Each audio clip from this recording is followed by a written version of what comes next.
दोस्तों, workers socialist TV पर आपका स्वागत है। और वर्कर्स सोशलिस्ट टीवी के लिए मैं हूं राजेश त्यागी आपके साथ। हम 3 लेक्चर्स की ये श्रृंखला आयोजित कर रहे हैं। भारत में कम्युनिस्ट आंदोलन और कम्युनिस्ट पार्टी की स्थापना के 100 वर्ष पूरे होने पर हमने ये व्याख्यान श्रृंखला आयोजित की है, जिसका पहला लेक्चर कल 6 बजे रखा गया था। और इसी क्रम में आज हम ये दूसरा लेक्चर रख रहे हैं, जिसका शीर्षक है 1930 के बाद पतनशील सीपीआई का काला इतिहास। तो दोस्तों, कल हमने जिक्र किया था 1920 से कम्युनिस्ट पार्टी की स्थापना से लेकर 1930 तक एक दशक कम्युनिस्ट आंदोलन के विकास के बारे में, कम्युनिस्ट पार्टी की स्थापना के बारे में और उसके विकास के बारे में। और हमने बताया था कि किस तरह इस छोटी सी पार्टी से ब्रिटिश साम्राज्यवादी किस तरह से घबरा गए थे और किस तरह से इस छोटी सी पार्टी को कुचलने के लिए, जिसे मुट्ठी भर भारतीय प्रवासियों ने ताशकंद में स्थापित किया था, तो ब्रिटिश साम्राज्यवाद ने अपनी जी जान इसके लिए लगा दी थी और मुकदमों की पूरी एक श्रृंखला, दमनकारी मुकदमों की पूरी एक श्रृंखला सीपीआई पर लाद दी गई थी। और किसी भी कीमत पर कम्युनिस्ट पार्टी के विकास को यहाँ रोकने के लिए ब्रिटिश साम्राज्यवादी उतावले थे। और जितने ब्रिटिश साम्राज्यवादी उतावले थे, उससे ज़्यादा कांग्रेस के नेता उतावले थे। भारत में मार्क्सवाद की एंट्री को रोकने के लिए, कम्युनिस्ट पार्टी के संगठन और बाद में उसके विकास को रोकने के लिए देशी और विदेशी बूर्जुआजी की तमाम ताकतें उसके खिलाफ सक्रिय थीं।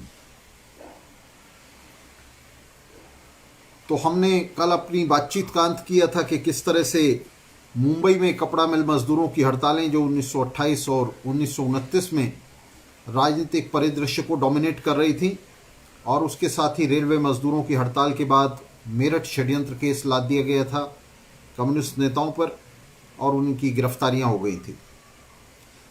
हमने कल बहुत ही महत्वपूर्ण बात ये भी बताई थी कि किस तरह से 1920 में जो पार्टी बनी थी वो धीरे धीरे अब तिरोहित हो रही थी। उसमें डांगे जैसे नेता जेल से चिट्ठियां लिख रहे थे ब्रिटिश सरकार को कि उन्हें माफ़ कर दिया जाए, और वो ब्रिटिश सरकार के साथ कोऑपरेशन के लिए तैयार हैं। दूसरी तरफ अंतर्राष्ट्रीय स्तर पर पश्चिम में क्रांति की पराजयों के बाद पश्चिम में क्रांति पराजित हो गई थी। कल हमने बताया था किस तरह से हंगरी, चेकोस्लोवाकिया, जर्मनी, सभी जगह क्रांति पराजित हो गई थी और सोवियत संघ के भीतर क्रांति का बिखराव हो रहा था। गृह युद्ध के बाद, गृह युद्ध के चलते औद्योगिक सरबराह की तमाम ताकतें, उद्योग धंधे सब बिखर गए थे और उसके चलते औद्योगिक सरबराह जो वहाँ क्रांति का एकमात्र आलंब था, तो औद्योगिक सरबराह जैसा कुछ बचा ही नहीं था। जब उद्योग ही नहीं बचे थे तो औद्योगिक सरबराह भी नहीं बचा था। तो इस सब के चलते कॉमिंटर्न और सोवियत पार्टी और सत्ता के अंदर ब्यूरोक्रेसी का दबदबा बनता चला गया, जो लेनिन के समय से बन रहा था। और धीरे धीरे होते होते 1928 और 1929 तक क्रांतिकारियों को पार्टी और सत्ता के अंदर जो वाम विपक्ष था, जिसका नेतृत्व लियोन ट्रॉट्स्की कर रहा था, उन्हें सत्ता से, पार्टी से और साथ ही कॉमिंटर्न से भी पूरी तरह से अलग कर दिया गया। और पूरी तरह से इन तीनों पर स्टालिनवादियों का नियंत्रण, 30 का दशक शुरू होते होते ये नियंत्रण हो चुका था। चीनी क्रांति और चीनी कम्युनिस्ट पार्टी की पूरी तरह से तबाही हो चुकी थी स्टालिनवादी नीतियों की वजह से। 1928 तक ही चीनी क्रांति और चीनी कम्युनिस्ट पार्टी पूरी तरह से नष्ट हो चुकी थी, तबाह हो चुकी थी। और इस तबाही ने, चीनी कम्युनिस्ट पार्टी की तबाही ने, चीनी क्रांति की तबाही ने सोवियत ब्यूरोक्रेसी को और मजबूती दे दी थी। अगर चीन में क्रांति हो जाती तो चीनी क्रांति सोवियत ब्यूरोक्रेसी के गले में एक फांसी बन जाती। चीनी सरबराह विश्व क्रांति का केंद्रक बन जाता, विश्व क्रांति की लगाम अपने हाथ में ले लेता। लेकिन चीनी क्रांति को नष्ट करके अब स्टालिन के तहत क्रेमलिन की सत्ता बड़े आराम से अपना जो राष्ट्रवादी ब्यूरोक्रेटिक प्रोजेक्ट है एक देश में समाजवाद का, उसे आगे बढ़ा सकती थी। तो ये परिदृश्य बन रहा था। एक तरफ सोवियत संघ के भीतर कॉमिंटर्न के भीतर, सोवियत कम्युनिस्ट पार्टी के भीतर ब्यूरोक्रेसी, प्रतिक्रियावादी ब्यूरोक्रेसी जिसका नेतृत्व स्टालिनवादी कर रहे थे और जिसके बैनर पर लिखा था स्टालिनवाद, तो ये प्रतिक्रियावादी ब्यूरोक्रेसी हावी हो रही थी, क्रांति पराजित हो रही थी और 1930 तक आते आते ये क्रांति पूरी तरह से वहाँ उस पर स्टालिनवादियों का नियंत्रण हो चुका था। अब वे क्रांति को तबाह करने की तैयारी में थे। स्टालिन झूठे मॉस्को मुकदमे शुरू करने की योजना बना रहा था, जिसके अंदर आप जानते हैं कि वहाँ सोवियत संघ के अंदर और बाहर लगभग दसियों लाख क्रांतिकारियों को, कम्युनिस्ट पार्टी के नेताओं, काडरों और लाल सेना के अफसरों, काडरों को, सैनिकों को कत्ल कर दिया जाएगा। तो दसियों लाख लोगों को कत्ल करने की, वे लोग, तमाम लोग जिन्होंने क्रांति की थी, जो क्रांति के समर्थक थे, जो लेनिन के दाएं और बाएं के नेता थे, उन सबको झूठे मॉस्को मुकदमों में फंसाकर कभी हिटलर का और कभी अमेरिका का एजेंट बताकर उन्हें पूरी तरह से साफ कर दिया जाएगा। और इन दसियों लाख लोगों का कत्ल करके स्टालिन अपनी प्रतिक्रियावादी सत्ता को जो है वहाँ कायम रख पाएगा, उसे मजबूत कर पाएगा। तो ये 1930 के आसपास ये परिघटनाएं पूरी दुनिया के स्तर पर चल रही थी। और भारत के अंदर हमने बताया कि किस तरह से जो छोटी सी पार्टी है, जिसने अपने बहुत ही छोटे से कार्यकाल में, एक दशक के कार्यकाल में बड़े कारनामे दिखाए थे, मुट्ठी भर लोगों की पार्टी ने कोहराम मचा दिया था कम्युनिस्ट पार्टी ने। तो ये पार्टी थी जो लेनिन और ट्रॉट्स्की के नेतृत्व में संगठित हुई थी। लेकिन 1924 के शुरुआत में लेनिन की मृत्यु और ट्रॉट्स्की को उसके बाद पार्टी और सत्ता से, कॉमिंटर्न से पूरी तरह से अलग कर दिए जाने के बाद सोवियत सत्ता, कॉमिंटर्न और कम्युनिस्ट पार्टी पूरी तरह से एक क्रांतिकारी शक्ति के तौर पे ख़त्म हो गई थी, तिरोहित हो रही थी, उनका पतन हो रहा था। और उन्हीं के साथ कॉमिंटर्न से जुड़ी हुई जो कम्युनिस्ट पार्टियाँ थीं, उनका भी पतन हो रहा था। भारत की कम्युनिस्ट पार्टी, जिसने अपने शुरुआत के दिनों में शानदार प्रदर्शन किया था और उसका लगभग पार्टी के तौर पे कोई अस्तित्व ना होते हुए भी उसने ब्रिटिश साम्राज्य को बुरी तरह से आतंकित कर दिया था। अब ये पार्टी जो है, इसके नेता जेल में डाल दिए गए थे। जो मजदूर किसान पार्टियां कायम की थी, ब्रॉड फ्रंट कायम किए थे कम्युनिस्ट पार्टी ने, उसके नेता भी जेल में डाल दिए गए थे और कम्युनिस्ट पार्टी के नेता भी जेल में डाल दिए गए थे।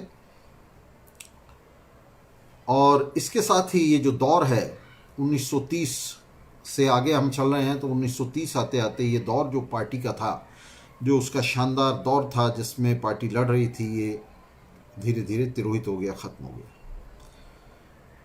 एक छोटा सा दौर ये ऐसा गया जिसमें 28 और 29 में इन नेताओं की गिरफ्तारी हुई। 1933 तक जो है मुकदमे चलते रहे, इन्हें सजाएं हुई। और 1933 में जब ये लोग, इनमें से कुछ नेता जेलों से छूटे सीपीआई के, तो उन्होंने 1933 में सीपीआई का पुनर्गठन किया। सीपीआई का ये पुनर्गठन किया 1933 में और 1934 में उन्होंने केंद्रीय कमेटी भी निर्वाचित कर ली, एक केंद्रीय कमेटी बना ली और इसको कॉमिंटर्न से जोड़ दिया। पहली बार जो भारत की कम्युनिस्ट पार्टी वो कॉमिंटर्न से जुड़ी थी, लेकिन आप याद रखें कि अब कॉमिंटर्न जो है 1934 में वो पूरी तरह से स्टालिनवादियों के नेतृत्व में था और वाम विपक्ष को कॉमिंटर्न से बाहर कर दिया गया था। लेकिन जैसा मैंने कल कहा था कि किसी भी पार्टी को आप उसकी दिशा को और पार्टी के रंग और रंगत को एकदम से नहीं बदल सकते, वो धीरे, ये जो दौर है जो 30 के दशक से शुरू हो रहा है, तो इसको हम कहेंगे कि ये दौर ऐसा था जिसके अंदर पार्टी कॉमिंटर्न की नीतियों का अनुसरण करते हुए उसका विकास नहीं हो पा रहा था। मसलन 20 के दशक के अंत में अगर हम देखें तो स्टालिनवादियों की जो नीति थी, जिसमें वे 1928 में जो नीति शुरू हुई थी कि किसी भी तरह का कोई संघात जो है सोशलिस्ट पार्टीज़ के साथ नहीं बनाना है, और सोशलिस्ट पार्टीज़ को सोशल फासिस्ट पार्टीज़ कहा जा रहा था दुनिया भर में, और एक अति वामपंथी लाइन ली गई थी जिसमें ये कहा गया था कि कम्युनिस्ट पार्टी को किसी तरह के सहयोग की ज़रूरत नहीं है, और किसी तरह के संगठनों में उसे जो है सोशलिस्ट के साथ सहयोग करने की ज़रूरत नहीं है, जिन्हें सोशल डेमोक्रेट्स कहते थे। उस सहयोग की ज़रूरत नहीं है। तो उस सब के चलते 1928 से बड़ा नुकसान होने लगा पार्टी को। और 1934 में हम आपको बता दें कि 1934 में जब ये पार्टी कॉमिंटर्न के साथ जुड़ी, तो 1934 में वे यही कह रहे थे, जो कांग्रेस के अंदर जो कांग्रेस सोशलिस्ट पार्टी थी, जिसके साथ कांग्रेस सोशलिस्ट धड़ा जो था, फैक्शन था जिसके साथ सहयोग किया जा सकता था, तो उस कांग्रेस सोशलिस्ट पार्टी को वे सोशल फासिस्ट बता रहे थे। और 1934 में इसके साथ ही ये जो तीसरा पीरियड था, थर्ड पीरियड जिसे स्टालिन कहता था कि ये उभार का समय आ गया है, जिसके चलते अंत में चीनी क्रांति का पूरी तरह से गला काट दिया गया था। हमने आपको कल बताया था कि चीनी क्रांति में पहले जन मोर्चे की लाइन ली गई, जिसमें कॉमिंतांग के साथ मिलकर मोर्चा बना लिया गया, कम्युनिस्ट पार्टी को उसके मातहत कर दिया गया, सबऑर्डिनेट कर दिया गया।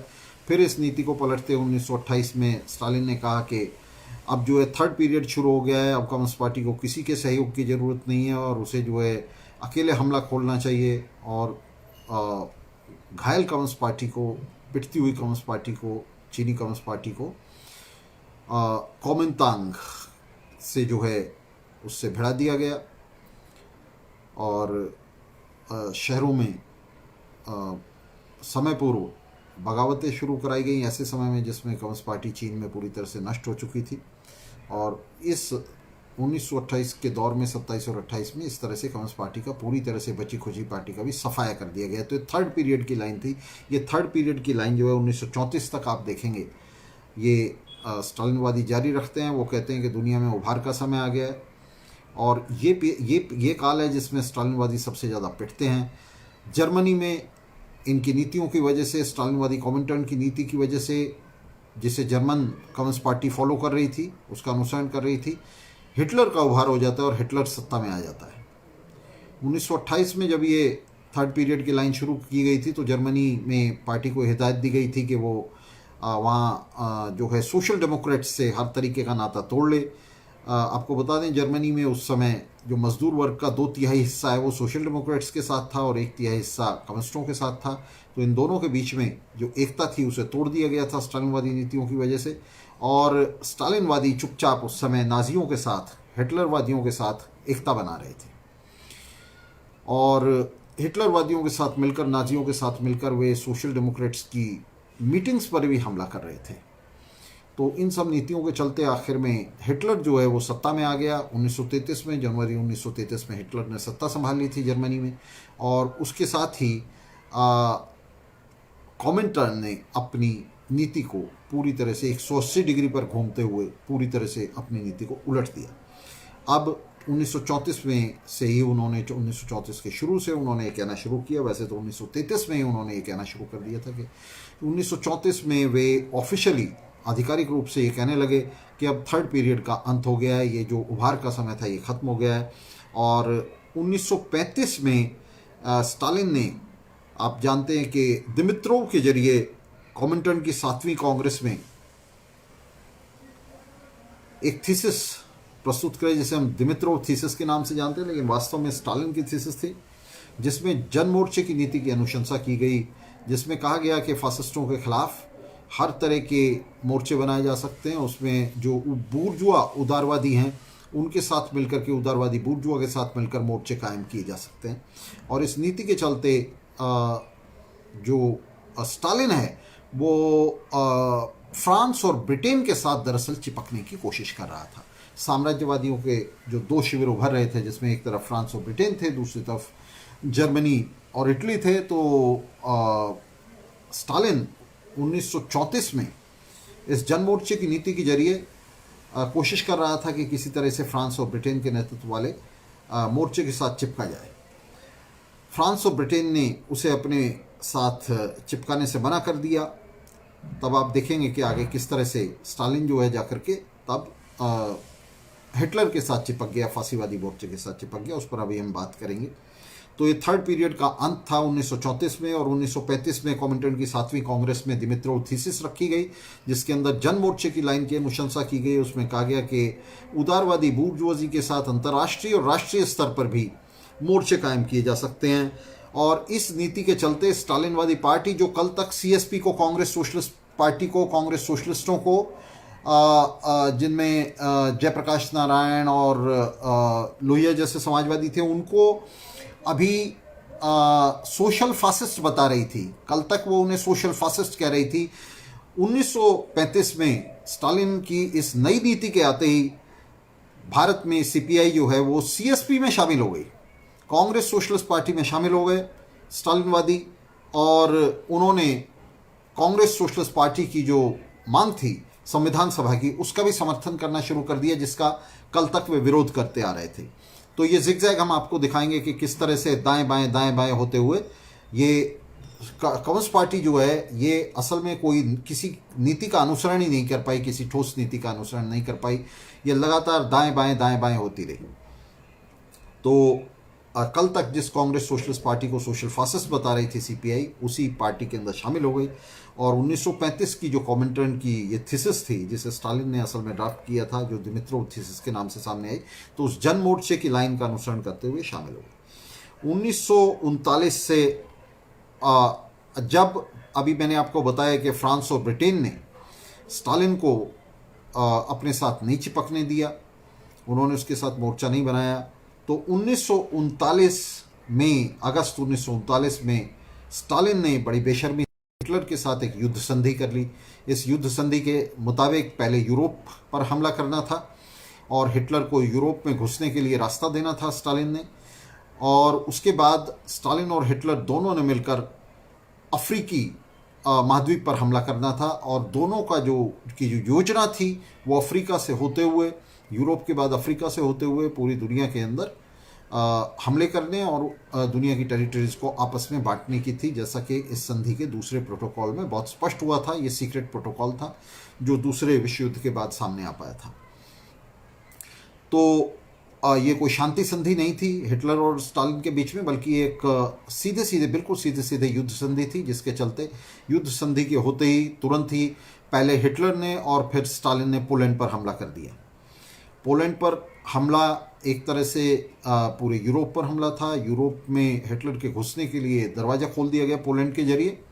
पोलैंड से आगे हिटलर को बढ़ने के लिए रास्ता दे दिया सोवियत संघ ने, और उसे बहुत सारा अनाज और तेल भी दे दिया उसकी सेनाओं को आगे बढ़ने के लिए। तो ये अंतर्राष्ट्रीय स्तर पर ये सब जारी था, जिसके चलते, इस नीति के चलते स्टालिनवादी सीपीआई ने जो जन मोर्चे की नीति चल रही थी, जिसमें वो सीएसपी में शामिल थी, उसमें उल्टा टर्न मारा, एक बार फिर 180 डिग्री पर घूम गई, और यहाँ वो सीएसपी से बाहर आ गए स्टालिनवादी।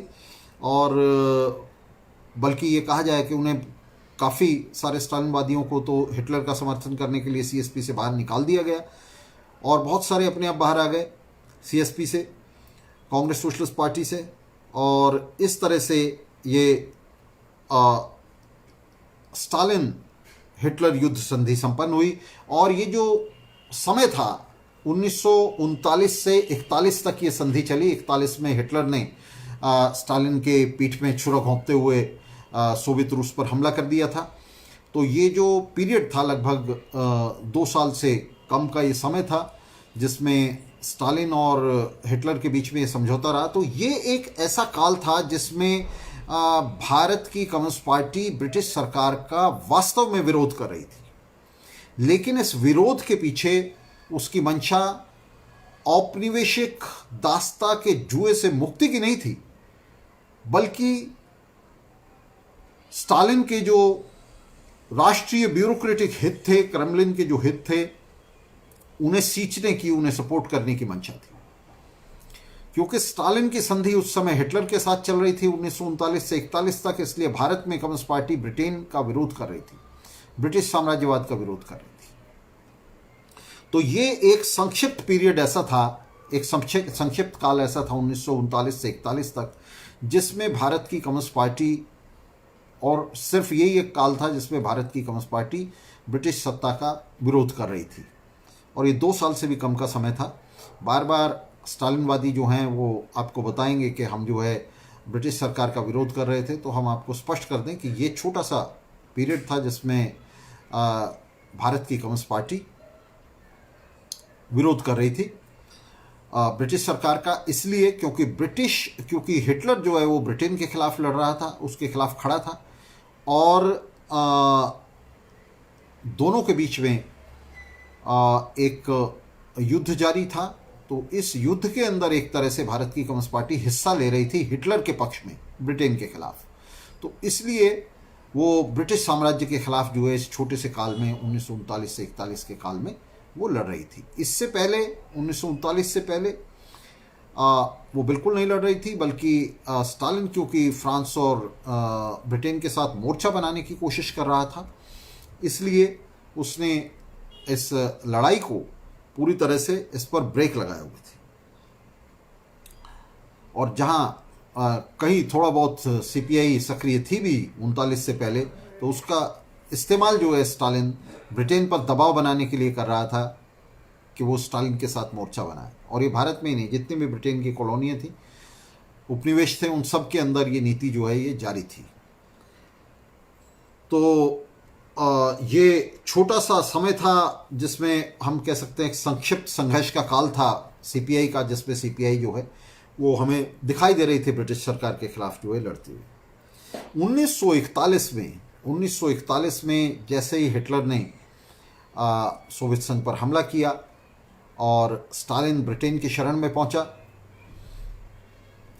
1941 में ये जो दिमित्रोव थीसिस थी इसे वापस लौटा लाया गया। 1941 में फिर से ये जो दिमित्रोव थीसिस को स्थगित कर दिया गया था 1939 में, उसे ठंडे बस्ते में डाल दिया गया था हिटलर से हाथ मिलाते हुए, तो उस दिमित्रोव थीसिस को फिर वापस ले आए। और जून 1941 में सीपीजीबी ब्रिटिश कम्युनिस्ट पार्टी ने दत्त ब्रैडले थीसिस रखी, और ये जो दत्त ब्रैडले थीसिस थी, इसके चलते पीसी जोशी की जनयुद्ध थीसिस यहां आई। पीसी जोशी की जो थीसिस थी वो इस दत्त ब्रैडले थीसिस का एक तरह से पुनर्पाठ थी। इसके जो थीसिस के अंश हैं ये भी उठा करके पीसी जोशी की जनयुद्ध थीसिस के अंदर रख दिए गए थे, पीपल्स वार थीसिस जिसे कहा जाता है। पीपल्स वार का मतलब पीपल्स वार नहीं था, जनयुद्ध का मतलब यहाँ जनयुद्ध नहीं था, यहाँ जनता का युद्ध नहीं संगठित किया जा रहा था, बल्कि जनयुद्ध का मतलब बहुत ही स्पष्ट था कि ब्रिटेन और फ्रांस के नेतृत्व वाले साम्राज्यवादी शिविर से गठजोड़ कर लिया गया था, और सोवियत संघ के खिलाफ जो भी ताकतें खड़ी थी, उन ताकतों, क्रेमलिन जिन ताकतों से जो है लड़ रहा था, उन ताकतों को जनविरोधी बताते हुए उन ताकतों के खिलाफ युद्ध को जनयुद्ध की संज्ञा दी जा रही थी। तो जनयुद्ध अब हिटलर के खिलाफ युद्ध था, और इस जनयुद्ध में भारत की मेहनतकश जनता और भारत के औपनिवेशिक शासक स्टालिनवादियों के हिसाब से एकजुट थे, एक तरफ खड़े थे। तो ये जनयुद्ध अब ब्रिटिश सरकार और भारत की मेहनतकश जनता के बीच में नहीं था, बल्कि इस जनयुद्ध में स्टालिन और स्टालिनवादियों के इस जनयुद्ध में भारत की मेहनतकश जनता और उसके जो औपनिवेशिक मालिक थे वो दोनों एकजुट हो गए थे। ये स्टालिनवादियों की जनयुद्ध की थीसिस थी, जिसे पीसी जोशी की थीसिस के नाम से भी जाना जाता है। तो ये गठजोड़ की थीसिस थी असल में ब्रिटिश साम्राज्यवाद के साथ, उसके सामने पूरी तरह से सरेंडर की, पूरी तरह से समर्पण की थीसिस थी। और इस थीसिस के जरिए 1931 से जो सीपीआई की लाइन चली आ रही थी, बल्कि 1931 से पहले से चली आ रही थी, उसे अति वामपंथी कहकर, ये कहकर कि वो लाइन जिसके चलते कम्युनिस्ट पार्टी पर मुकदमे दर्ज हुए थे, जिसके चलते कम्युनिस्ट पार्टी खतरा बनी हुई थी ब्रिटिश साम्राज्य के लिए, उसे अति वामपंथी कहकर आलोचना की गई स्टालिनवादियों के द्वारा और उस लाइन को पूरी तरह से उलट दिया गया। सोवियत संघ की प्रतिरक्षा के बहाने क्रेमलिन के राष्ट्रीय हितों को सर्वोपरि कर दिया गया और पूरी दुनिया की कम्युनिस्ट पार्टियों के संघर्ष को धता बताते हुए, उसे पलीता लगाते हुए, क्रेमलिन के जो राष्ट्रवादी और राष्ट्रीय हित हैं उनको सबसे ऊपर रख के, सोवियत सत्ता के प्रतिरक्षा को, उसके बचाव को सबसे ऊपर रखकर जो दुनिया की राजनीति है उसके बारे में सोचा जाने लगा। और इसके चलते स्टालिन और स्टालिनवादी ब्रिटेन के साथ चिपक गए और भारत में कम्युनिस्ट पार्टी को ब्रिटेन के साथ, ब्रिटिश साम्राज्यवादियों के साथ चिपका दिया गया। इसके चलते, इस नीति के चलते सीपीआई ने सबसे बड़ा घात किया। सीपीआई ने खंजर भोंक दिया यहां स्वतंत्रता आंदोलन की पीठ पे। औपनिवेशिक क्रांति के खिलाफ सीपीआई उठ खड़ी हुई। उसने ब्रिटिश सरकार के साथ सहयोग करना शुरू कर दिया, ब्रिटिश सरकार के लिए फौज में भर्तियां करना शुरू कर दिया, ब्रिटिश सरकार के लिए खुफियागिरी करनी शुरू कर दी। और यहाँ हम आपको बताएंगे, आज हमारा वो विषय नहीं है, कल हम वो विषय लेंगे कि यहाँ ट्रॉट्स्कीवादियों ने जो अब कुछ तत्व जो हैं वो सीपीआई के अंदर पैदा हो रहे थे, तो ट्रॉट्स्कीवादियों के जो गुट पैदा हो रहे थे उन्होंने अपने आप को सीपीआई से अलग कर लिया। जब सीपीआई ने ब्रिटिश सरकार की दलाली शुरू की खुल्लम खुल्ला, जब सीपीआई ने स्टालिन के निर्देश पर सीपीआई ब्रिटिश सरकार की गोद में जा बैठी, उसने औपनिवेशिक गुलामों को, औपनिवेशिक मालिकों के पीछे बांधना शुरू किया, तो ट्रॉट्स्कीवादियों ने यहाँ अपने आप को अलग कर लिया और यहाँ से ट्रॉट्स्कीवाद की एक नई परंपरा शुरू होती है। और ये परंपरा मैं आपको बता दूं कि 1939 से ये विवाद शुरू हो जाते हैं, इस पर हम कल बात करेंगे। तो यहाँ से एक शानदार चैप्टर जो है भारत के कम्युनिस्ट इतिहास में खुलता है, जो 1920 की पार्टी की विरासत को अंगीकार करता है और उसे आगे बढ़ाता है। इस पर हम कल बात करेंगे। आज हम ट्रॉट्स्कीवादी आंदोलन के जन्म और उसके विकास पर यहाँ कोई बात नहीं करेंगे। आज हम सिर्फ सीपीआई, स्टालिनवादी सीपीआई के, स्टालिनवादी हो चुकी सीपीआई के पतन पर अब बात करेंगे। तो आज हम बात कर रहे हैं 1930 से आगे के सीपीआई के विकास पर, और अभी हम बात कर रहे हैं 1942 के घात पर। 1941 में दरअसल ये घात शुरू हो गया था और 1942 के बहुत शुरू में ये आधिकारिक रूप से सामने आ गया था कि सीपीआई पूरी तरह से औपनिवेशिक संघर्ष में, उपनिवेशवाद विरोधी संघर्ष में ब्रिटिश सरकार का जो है पक्ष ले चुकी है। और 1941 से ही मैं आपको बता दूं कि ये जो प्रक्रिया ये चल रही थी और भारत छोड़ो आंदोलन के खुलकर खिलाफ आ गई सीपीआई। गांधी के नेतृत्व में जो भारत छोड़ो आंदोलन शुरू हुआ, सीपीआई उसके खिलाफ खड़ी हो गई और उसने क्रांतिकारी कार्यकर्ताओं को, युवाओं को और मजदूरों को ब्रिटिश सरकार के पीछे बांधना शुरू कर दिया और ब्रिटिश सरकार के खिलाफ संघर्ष से पूरी तरह से विमुख करना शुरू कर दिया। इसका बड़ा घातक परिणाम हुआ 1942 के अंदर। भगत सिंह की फांसी के बाद युवाओं का जो एक बड़ा रुझान कम्युनिस्टों की तरफ बना था, जैसे जैसे पता चला कि भगत सिंह कम्युनिस्ट था, मार्क्सवादी था, तो कम्युनिज्म के लिए, मार्क्सवाद के लिए जो एक ललक पैदा हुई थी युवाओं में, कम्युनिस्ट पार्टी की जो शुरुआती कार्रवाइयाँ थी, जो उसके ऊपर मुकदमे बने थे, पेशावर षड्यंत्र केस, कानपुर षड्यंत्र केस, मेरठ षड्यंत्र केस, उन्होंने युवाओं को जगा दिया था। युवाओं की पीढ़ी जो है वो बड़ी तादाद में मार्क्सवाद की तरफ, कम्युनिज्म की तरफ झुकने लगी थी। लेकिन इस घात ने इस उठती हुई लहर का, युवाओं और मजदूरों के बीच में, सरवारा के बीच में इस उठती हुई लहर का पूरी तरह से अंत कर दिया और उपनिवेशवाद विरोधी आंदोलन की जो लगाम है उसे वापस गांधी के हाथ में दे दिया।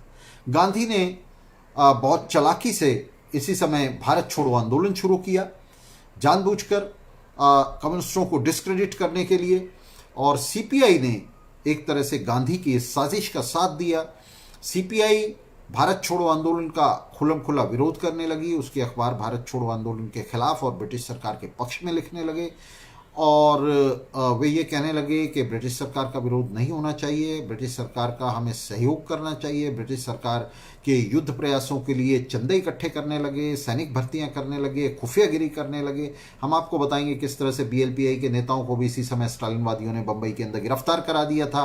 ट्रॉट्स्कीवादी पार्टी जो यहाँ शानदार तरीके से ऑर्गेनाइज हो रही थी, उसके नेताओं को स्टालिनवादियों ने इसी नीति के तहत गिरफ्तार करा दिया था। तो उसकी तो बात हम कल करेंगे। आज हम बात कर रहे हैं कि किस तरह से 1942 के इस घात ने एक तरह से पासा पलट दिया और 1947 में आने वाले सांप्रदायिक विभाजन की नींव रख दी। इस बात को पुख्ता कर दिया कि आराम से जो पूंजीपति हैं, देशी और विदेशी पूंजीपति, वे एक दूसरे से हाथ मिलाकर एक दूसरे के सहयोग से यहाँ सत्ता ले लें और भारत का सांप्रदायिक विभाजन कर दें। तो 1942 में मैंने आपको बताया कि जैसे सीपीआई ने घात किया, जैसे सीपीआई ने एक खंजर भोंका उपनिवेशवाद विरोधी आंदोलन की पीठ में, वैसे ही गांधीवादियों ने जो है अपनी जो खोई हुई प्रतिष्ठा थी उसे वापस ले लिया। वो वापस लौट गई गांधीवादियों के हाथ में और महात्मा गांधी एक बार फिर से हमारे उपनिवेशवाद विरोधी आंदोलन का, इस उपमहाद्वीप पर, भारतीय उपमहाद्वीप पर उपनिवेशवाद विरोधी आंदोलन का एक छत्र नेता बनकर उभरा और सीपीआई इस पूरे संघर्ष में एक तरफ जा लगी। बल्कि सीपीआई इतनी बुरी तरह से अपमानित और डिस्क्रेडिट हुई कि मार्क्सवाद का ये लाल झंडा, चमकता हुआ झंडा, जिसके लिए युवाओं ने, सरवारा ने कुर्बानियाँ दी थी, जिसके तहत वे लड़े थे, वे जेल गए, वे उन्होंने दमन सहा, तो वो सब जो है सब व्यर्थ हो गया और ये लाल झंडे को सीपीआई ने पूरी तरह से स्टालिन के निर्देशों पर कलंकित कर दिया। और इतना ही नहीं था, इसके बाद जो सीपीआई का पूरा इतिहास है वो वास्तव में कलंकित इतिहास है। और जैसा मैंने आपको बताया कि ये कोई प्रतिनिधि इतिहास नहीं है मार्क्सवाद का। मार्क्सवाद का प्रतिनिधि इतिहास भारत में दूसरा है, जिस पर हम कल बात करेंगे। आपको मैंने बताया कि 1939 से ही यहाँ ट्रॉट्स्कीवादी ग्रुप बनने लगे थे और ट्रॉट्स्कीवादियों ने अपने आप को अलग कर लिया था। कल मैं आपको बताऊंगा कि किस तरह से, किस शानदार तरीके से यहाँ ट्रॉट्स्कीवादियों ने कार्रवाई की थी और एक ऐसा इतिहास है वो जिसे छिपा दिया गया पूरी तरह से, उस पर हम कल बात करेंगे। आज हम बात करें सीपीआई पर। तो सीपीआई का 1942 का ये घात, जिसमें उन्होंने भारत छोड़ो आंदोलन का विरोध करते हुए ब्रिटिश सरकार के लिए खुफियागिरी की, उसके लिए सैनिक भर्तियां की, उसके युद्ध प्रयासों के लिए चंदे इकट्ठे किए, उसका समर्थन किया, अखबारों में लिखा, उसके लिए समर्थन जुटाने की कोशिश की, तो ये जो है ये बहुत ही ख़तरनाक था। और ये अभी नवदीप सिंह भांगू बता रहे हैं कि लाल पार्टी बनी थी पंजाब में, तो सही है ये, मैं उस पर बात करूंगा। ये सब बातें हम कल करेंगे। आज मैं सिर्फ सीपीआई के बारे में जो है बात कर रहा हूँ कि जो स्टालिनवादी सीपीआई है, इसका कलंकित इतिहास, जिसने लाल झंडे को पोचा बनाकर रख दिया आज, तो हम आज इस पर बात कर रहे हैं। तो भारत छोड़ो आंदोलन का विरोध था। उसके बाद सीपीआई का पतन होता गया और सीपीआई ने यह कहना शुरू किया कि जो माउंटबेटन प्लान है वो भारत के हित में है और माउंटबेटन प्लान को सीपीआई ने स्वीकृति दे दी। माउंटबेटन प्लान क्या था? माउंटबेटन प्लान था भारतीय उपमहाद्वीप को धर्म के आधार पर, धार्मिक संप्रदाय के आधार पर, धार्मिक पहचान के आधार पर, धार्मिक अस्मिता के आधार पर टुकड़े टुकड़े कर देना, विभाजित कर देना दो टुकड़ों में। इस माउंटबेटन प्लान को सीपीआई ने स्वीकृति दे दी और सीपीआई ने एक बहुत ही मजेदार बात की। सीपीआई ने कहना शुरू किया कि पाकिस्तान की जो मांग है ये धार्मिक, सांप्रदायिक और प्रतिक्रियावादी मांग नहीं है, बल्कि ये राष्ट्रीयता का संघर्ष है। तो उन्होंने धर्म को राष्ट्रीयता से जोड़ दिया सीपीआई ने और पाकिस्तान की मांग को, जिंदा की इस मांग को, जिसकी बुनियाद वास्तव में सावरकर के दो राष्ट्रों के सिद्धांत में थी। सावरकर भी यही कह रहा था, वो धर्मों को राष्ट्र बता रहा था। तो एक तरह से सावरकर और जिन्ना का ये जो सिद्धांत था, इसको सीपीआई ने इससे लड़ने के बजाय इसे मान्यता दे दी और इसे स्वीकार कर लिया। पाकिस्तान की मांग को उन्होंने राष्ट्रीयता का संघर्ष बताया स्टालिनवादियों ने, और इस तरह से उन्होंने पाकिस्तान की मांग करने वाली मुस्लिम लीग का संगठन किया। ये बात यहाँ बहुत कम लोग जानते हैं कि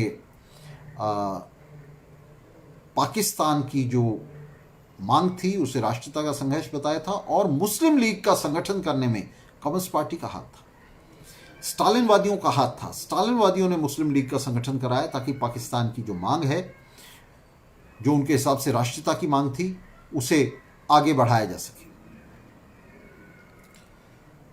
तो इस तरह से उन्होंने भारतीय उपमहाद्वीप के सांप्रदायिक विभाजन के लिए नींव तैयार करने का काम भारत में स्टालिनवादियों ने किया। ये उनका सबसे, उनके कलंकित इतिहास का भी सबसे काला धब्बा है।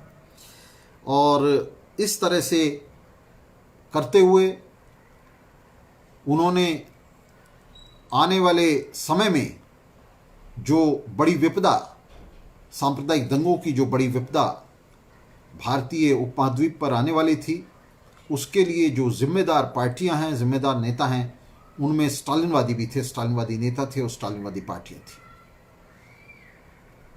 तो इन सभी नेताओं ने, जिनमें स्टालिनवादी भी शामिल थे, इन्होंने 1947 में इस सांप्रदायिक विभाजन और सांप्रदायिक दंगों की बुनियाद तैयार की थी, जिसमें 20 लाख से ज़्यादा लोग मारे गए थे, 2 करोड़ से ज़्यादा लोग बेघर बार हुए थे और कितने लूट, हत्या, बलात्कार और तमाम अपराधों के लोग जो हैं उसमें शिकार हुए थे। इसके बाद 1947 के में जो ये प्रतिक्रियावाद का चरम आया, जिसमें माउंटबेटन प्लान को एग्जीक्यूट किया गया, माउंटबेटन प्लान को लागू किया गया और अंधेरी रात में 15 अगस्त की भारत को 2 टुकड़ों में बांटते हुए उसे पूंजीपतियों के 2 गुटों के हाथ में दे दिया गया। एक को नेहरू के हाथ में दे दिया गया और दूसरे को जिन्ना के हाथ में दे दिया गया। तो देशी और विदेशी पूंजीपतियों के बीच में ये जो ठगबंधन हुआ, ये जो समझौता हुआ 15 अगस्त को, इसे सीपीआई ने आज़ादी कहा। सीपीआई ने इसे आज़ादी के तौर पर मान्यता दी। और इस सब के चलते सीपीआई का जो ग्राफ था, कम्युनिस्टों का जो ग्राफ था, कम्युनिस्ट आंदोलन पूरी तरह से हाशिए पर जा लगा। कांग्रेस और उसके नेता, बूर्जुआ नेता सेंटर में आ गए, भारत का सांप्रदायिक विभाजन हो गया और क्रांति की उठती हुई ज्वालाएं जो हैं वो पूरी तरह से बुझा दी गई। तो ये इन ज्वालाओं को बुझाने में सचेत रूप से स्टालिन और स्टालिनवादियों ने हिस्सा लिया। वे ब्रिटेन के साथ चिपके रहे और ब्रिटेन के साथ, जैसा मैंने बताया कि 1941 में ये जो उनका समझौता हुआ था, ये 1947 में ख़त्म नहीं हुआ, भारत में इस बंटवारे के साथ ख़त्म नहीं है, 1948 तक चलता रहा। और मैं आपको बताना चाहता हूं कि 1948 में जो रूस, फ्रांस, ब्रिटेन और अमेरिका के विदेश मंत्रियों की मीटिंग हुई थी, उसके अंदर रूस का जो प्रतिनिधि था उसने आशा व्यक्त की थी कि ये जो समझौता चल रहा है 1948 में कभी खत्म नहीं होगा। लेकिन फ्रांस और ब्रिटेन इसके पक्ष में नहीं थे, वे इस समझौते को जल्दी से जल्दी खत्म करना चाहते थे। और उन्होंने दूसरे विश्व युद्ध के दौरान जो समझौते हुए थे, आप जानते हैं, तेहरान और पोट्सडम के समझौते थे, उनका तेजी से उल्लंघन करना शुरू कर दिया था। यूरोप में जो टेरिटरी सोवियत संघ के हिस्से में आई थी, उन पर जो है उन्होंने उन्हें इरोड करना शुरू कर दिया था, उन पर हमले करना शुरू कर दिया था। तो जल्दी से जल्दी फ्रांस और ब्रिटेन, अमेरिका इस समझौते को जो 1941 में शुरू हुआ था सोवियत संघ के साथ, ख़त्म करना चाहते थे। लेकिन स्टालिन इन साम्राज्यवादियों के साथ चिपके रहना चाहता था।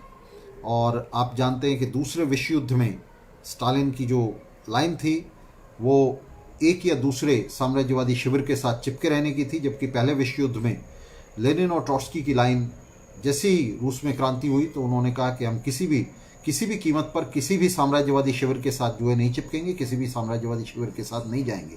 तो लेनिन और ट्रॉट्स्की की इस लाइन के ठीक विपरीत दूसरे विश्व युद्ध में स्टालिन जो है उसने सोवियत संघ को एक या दूसरी साम्राज्यवादी ताकत के पीछे बांधे रखा, कभी फ्रांस और ब्रिटेन के पीछे, फिर हिटलर के पीछे और फिर से फ्रांस और ब्रिटेन के पीछे।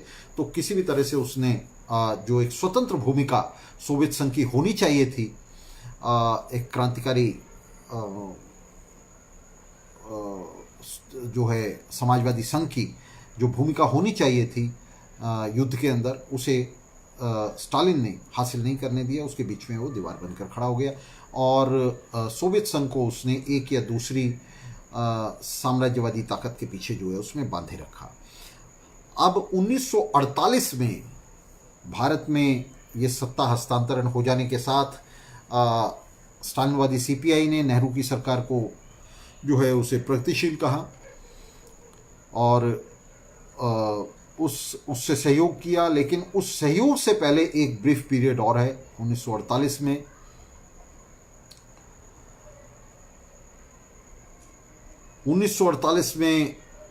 जो है कॉमन फॉर्म की पहली कांग्रेस हुई। कॉमन फॉर्म आप जानते हैं कि 1942 में 1943 में स्टालिन ने कॉमिंटर्न को भंग कर दिया था, जिस कॉमिंटर्न की स्थापना, विश्व पार्टी की स्थापना लेनिन और ट्रॉट्स्की ने की थी दुनिया में क्रांति करने के लिए, क्रांति के सैलाब को दुनिया में फैलाने के लिए। उसे भंग कर दिया था 1943 में ब्रिटेन और फ्रांस के साम्राज्यवादियों को खुश करने के लिए दूसरे विश्व युद्ध में। और उसके बाद 1948 में फिर से उसने कॉमन फॉर्म की स्थापना की, जिसके अंदर कॉमन फॉर्म जो यूरोप की कुछ पार्टियों से मिलकर बना हुआ था, जिसमें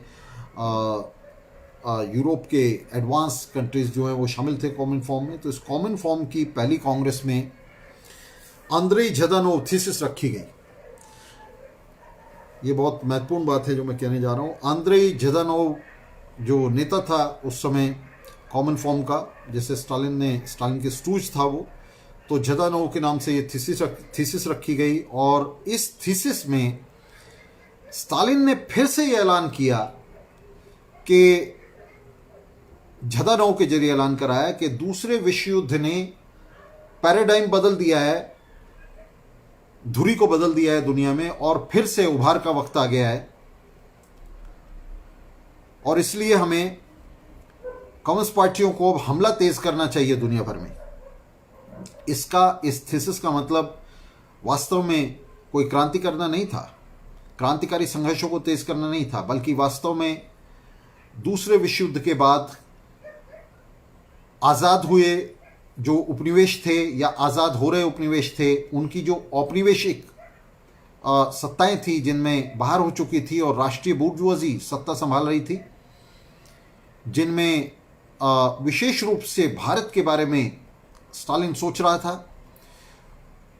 तो ये जो राष्ट्रीय बूर्जुआजी सत्ता संभाल रही थी, इन बूर्जुआजी पर, इनकी शासक बूर्जुआजी पर दबाव बनाने के लिए, उनके गले में फंदा डालने के लिए कि वे सोवियत संघ के साथ जाएं, सोवियत विरोधी कैंप के साथ ना जाएं, अपने औपनिवेशिक मास्टर्स के साथ ना जाएं, बल्कि सोवियत संघ के साथ जाएं, उन पर दबाव बनाने के लिए कम्युनिस्ट पार्टियों को इंस्ट्रूमेंट की तरह, औजार की तरह इस्तेमाल करने की ये योजना थी, जिसमें सीपीआई की कलकत्ता कांग्रेस में इस झदानोव थीसिस का पाठ करते हुए, इस झदानोव थीसिस का अनुकरण करते हुए रणदिवे थीसिस रखी गई, बीटी रणदिवे थीसिस रखी गई, जिसमें दूसरे विश्व युद्ध के बाद हालात बदलने का दावा करते हुए और इस हालात बदलने के बहाने पीसी जोशी थीसिस की आलोचना की गई, कड़ी आलोचना की गई। कहा गया कि पीसी जोशी थीसिस जो है ये बकवास थी, ये समझौतावादी थीसिस थी। और मैंने अभी आपको बताया कि पीसी जोशी थीसिस को लाने वाला भी स्टालिन ही था। तो उसकी आलोचना की गई कि ये जो है पीसी जोशी की जो थीसिस है ये बकवास है, और बीटी रणदिवे की जो थीसिस है, रणदिवे थीसिस को लाया गया। ये रणदिवे थीसिस बीटी रणदिवे दिमाग की उपज नहीं थी, ये झदानोव थीसिस का पुनर्पाठ थी, आंद्रेई झदानोव की थीसिस का। और इस थीसिस के चलते, झदानोव और रणदिवे की जो थीसिस सामने आई, उस थीसिस के चलते तेलंगाना में किसान संग्राम का आह्वान किया सीपीआई ने। आपको फिर मैं याद दिला दूं कि तेलंगाना में किसान संग्राम का जो आह्वान है, ये किसी भी तरह से भारत में क्रांति करने के लिए नहीं था। तेलंगाना का जो सशस्त्र संग्राम है, उसका उद्देश्य भारत में क्रांति करना नहीं था और हो भी नहीं सकता था। तेलंगाना के अंदर, सिर्फ तेलंगाना के अंदर इस तरह की किसान संग्राम को संगठित करके क्रांति नहीं की जा सकती थी। ये स्टालिन जो है वो नेहरू को सिर्फ एक ट्रेलर दिखा रहा था कि देखिए सोवियत संघ क्या कर सकता है।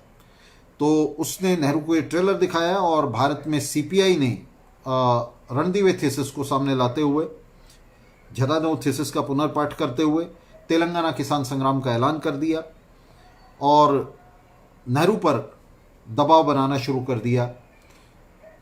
और इसी बीच में मैं आपको एक बहुत महत्वपूर्ण बात बताने जा रहा हूं कि भारत में जो सोवियत राजदूत था वाइशंस्की का नाम मैं खास तौर से ले रहा हूं, उसने नेहरू को एक डिनर पर इनवाइट किया अपने घर। ये वाइशंस्की कौन था ये मैं आपको बता दूं। ये वाइशंस्की जो है ये पब्लिक प्रोसिक्यूटर हुआ करता था फरवरी क्रांति के समय। लेनिन और ट्रॉट्स्की के वारंट इसी वाइशंस्की ने साइन किए थे। और ये वाइशंस्की था जो मॉस्को, जिसे मॉस्को ट्रायल्स का कर्ता धर्ता बना दिया गया था। इस वाइशंस्की ने लेनिन और ट्रॉट्स्की के वारंट साइन करते हुए कहा था कि मैं बोल्शेविकों को रूस की सड़कों पर, मॉस्को की सड़कों पर कुत्ते की तरह मारूंगा। यह वाइशंस्की था जिसे भारत में स्टालिन ने राजदूत बनाकर भेजा था नेहरू को काबू करने के लिए, नेहरू को रास्ते पर लाने के लिए। नेहरू 1947 में आप जानते हैं कि माउंटबेटन के साथ चिपका हुआ था। उसकी व्यक्तिगत चीजों में हम नहीं जाएंगे। और नेहरू माउंटबेटन के साथ सहयोग कर रहा था, ब्रिटेन के साथ सहयोग कर रहा था। नेहरू और ब्रिटेन का यह सहयोग तोड़ने के लिए और उसे सोवियत संघ के तरफ लाने के लिए ये तेलंगाना के अंदर जो है स्टालिन ने कार्रवाई शुरू कराई। और फिर वाइशंस्की ने नेहरू को डिनर पर बुलाया स्टालिन के निर्देश पर, जहां वाइशंस्की और नेहरू के बीच में एक समझौता हुआ, एक गुप्त समझौता हुआ। और उस समझौते के तुरंत बाद नेहरू ने पटेल के जरिए तेलंगाना संग्राम को कुचलने के लिए फौजें भेज दी। तेलंगाना संग्राम को कुचल दिया गया, जिसके अंदर 50 लाख लोग बताते हैं कि मारे गए। बच्चे, बूढ़े, जवान, औरतें सब मारे गए। सीपीआई ने, गद्दार सीपीआई ने, स्टालिनवादी सीपीआई ने इन लोगों को हथियारबंद फौजों के सामने खुला छोड़ दिया। और सीपीआई रणदीवे थीसिस को उलटते हुए इस संग्राम से बाहर हो गई। इस संग्राम को उसने वापस ले लिया, किसान संग्राम से बाहर हो गई सीपीआई। और इस तरह से ये जो इतना बड़ा खून खराबा तेलंगाना के अंदर हुआ, ये सारा निष्फल हो गया, सारे बलिदान निष्फल हो गए। इससे किसी क्रांति को ना पैदा होना था। अगर हम मिलिट्रीली भी देखें, अगर हम सैनिक दृष्टि से भी देखें, तो इससे कोई क्रांति पैदा नहीं हो सकती थी। और ये सीपीआई भी जानती थी, और सीपीआई के जो रहनुमा क्रेमलिन में बैठे हुए थे, स्टालिन एंड कंपनी, वो भी ये जानते थे कि इससे कोई क्रांति नहीं होनी चाहिए। बाद में स्टालिन ने इसकी आलोचना की। स्टालिन का ये तरीका था कि वो किसी भी मामले में हाथ नहीं डालता था, अपने नाम से नहीं करता था, दूसरों के नाम से करता था, उसका इस्तेमाल करता था और फिर खुद ही उसकी आलोचना करवाता था, खुद कभी सामने नहीं आता था। तो ये डिनर पर वाइशंस्की के साथ नेहरू का समझौता हो गया। वाइशंस्की बहुत ही कनिंग, बहुत ही काया आदमी था, मैंशेविक था वो, और बोल्शेविकों के बहुत ही खिलाफ था, क्रांति के बहुत खिलाफ था। उसे भारत में राजदूत बनाकर स्टालिन ने इसी मकसद से भेजा था। 1948 के अंत में स्टालिन ने पलटी मारी और ब्रिटेन की जो कम्युनिस्ट पार्टी है उसके लिए एक डॉक्यूमेंट तैयार कराया, ब्रिटिश रोड टू सोशलिज्म, जिसमें यह कहा गया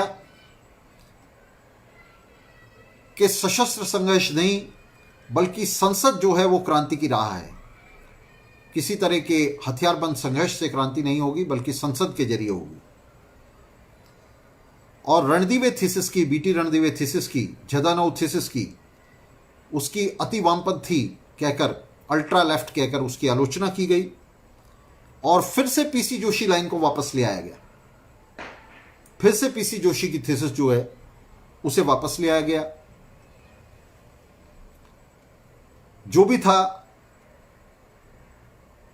तेलंगाना संग्राम की इस असफलता ने चीनी रास्ते की फर्जीवाड़े का एक बार फिर भंडाफोड़ कर दिया। चीनी रास्ते का मतलब था मजदूरों की तरफ पीठ करके, औद्योगिक मजदूरों की तरफ पीठ करके, किसानों पर आधारित करके क्रांति की भूमिका बनाना।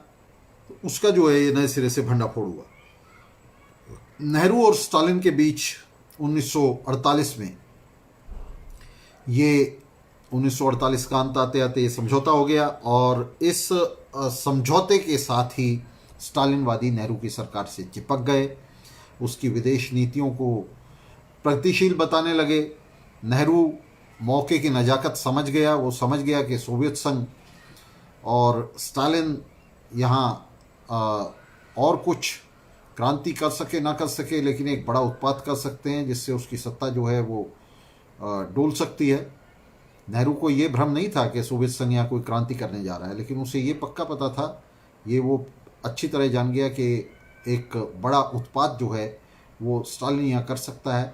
तो ब्रिटेन के साथ रिश्ते ढीले करके उसने रूस की मतलब सोवियत संघ की उसने दुम पकड़ ली। स्टालिन का मकसद पूरा हो गया और स्टालिन ने कम्युनिस्ट पार्टी को तेलंगाना से वापस खींच लिया। कम्युनिस्ट पार्टी ने तेलंगाना लाइन की आलोचना कर दी, रणदीवे लाइन की आलोचना कर दी और वापस पीसी जोशी की लाइन पर लौट गई। इसी बीच में पूंजीवाद का संकट लगातार गहरा रहा था, कृषि संकट लगातार गहरा रहा था। इसलिए जो लहर हम देख रहे थे तेलंगाना संग्राम में, जिसमें लाखों की तादाद में गरीब मजदूर, खेत मजदूर, किसान सब हिस्सा ले रहे थे, तो ये जो उसे समर्थन मिल रहा था, ये इस कृषि संकट की वजह से था जो खेती के अंदर गहरा रहा था। इसके बाद का जो समय है, हम देखते हैं दूसरे विश्व युद्ध के बाद का जो समय है वो भारत के संदर्भ में आराम से बीतता है। और ये वो समय था, मैं आपको बता दूं, जिस समय दुनिया भर में वर्किंग क्लास और मेहनतकश जनता को दूसरे विश्व युद्ध ने बहुत ज़्यादा रेडिकलाइज कर दिया था, उसका क्रांतिकरण कर दिया था। इस दौर में जो सीपीआई है, स्टालिनवादी सीपीआई है, वो मजदूरों मेहनतकशों के हाथ बांधे बैठी रही। उस नेहरू सरकार के पीछे उसने उन्हें बांधे रखा। नेहरू सरकार को प्रगतिशील कहती रही, संसद में सिर्फ ज़बानी जमा खर्च करती रही, लफाजी करती रही, लेकिन उसने नेहरू सरकार के खिलाफ कोई भी फैसला को, निर्णायक संघर्ष न छेड़ा, न मेहनतकश जनता को स्वतंत्र रूप से छेड़ने दिया। 1965 में भारत चीन युद्ध हुआ और चीन अमेरिका के बीच में जो संबंध हैं उनका विकास शुरू हुआ, जिसका परिणाम हम 1971 में देखते हैं कि वियतनाम पर बमबारी के समय राष्ट्रपति निक्सन जो है वो दौरा करता है चीन का, और चीन संबंध जो हैं वो प्रगाढ़ होते हैं। तो 1965 में ये भारत चीन युद्ध होता है और उसके बाद से जो है चीन और अमेरिका के बीच में जो है संबंध प्रगाढ़ होने लगते हैं।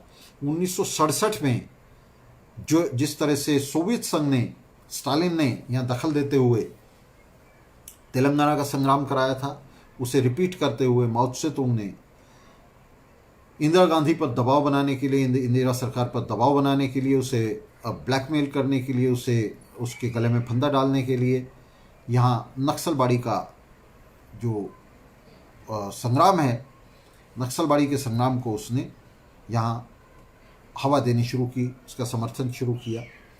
लेकिन इसमें दो चीज़ें हम यहाँ इंगित करना चाहेंगे कि एक तरफ तो सीआईए और चीन, माओ त्से-तुंग अपने राष्ट्रीय हितों के लिए, अपने राष्ट्रीय हितों को सपोर्ट करने के लिए, उन्हें पुख्ता करने के लिए भारत में इस तरह का उत्पात करने में उसकी रुचि थी और वो करना चाह रहे थे। इसी तरह का उत्पात, जिस तरह का उत्पात सोवियत संघ ने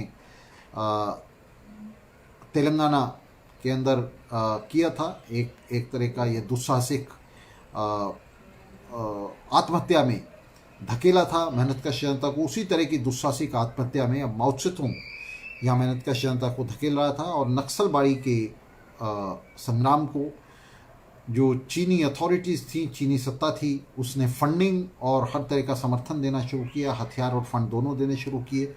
सीआईए इसका समर्थन कर रहा था, सीआईए अपने राष्ट्रीय हितों के लिए कर रहा था। दरअसल इनका मकसद किसी तरह से ये जानते थे कि नक्सलबाड़ी कोई भारत में सत्ता नहीं उलट सकती। नक्सलबाड़ी को उसी तरह से इस्तेमाल किया जा रहा था जैसे तेलंगाना को किया गया था, जिसका मकसद था भारत के बूर्जुआ शासकों के गले में फंदा डालना और उन्हें इस समय सोवियत संघ से अलग हटाना और चीन और अमेरिका के नेतृत्व वाले शिविर की तरफ जो है उन्हें, जो ये शिविर बन रहा था उस समय, शेप ले रहा था, तो इसकी तरफ उसे धकेलना। 1967 में नक्सलबाड़ी का ये संग्राम शुरू हुआ। लेकिन जिस तरह से मैंने आपको बताया कि पूंजीवादी संकट के चलते तेलंगाना के संग्राम में एक जेन्युइन, एक बहुत ही लेजिटिमेट जो आकांक्षा थी, एक बहुत ही वैध आकांक्षा मेहनतकश जनता की थी पूंजीवाद से और शोषण से मुक्ति हासिल करने की, तो उसी तरह की आकांक्षा नक्सलबाड़ी के समय भी युवाओं और मजदूरों के मेहनत कशों के बीच में थी। ये इसका दूसरा पक्ष है नक्सलबाड़ी के संग्राम का।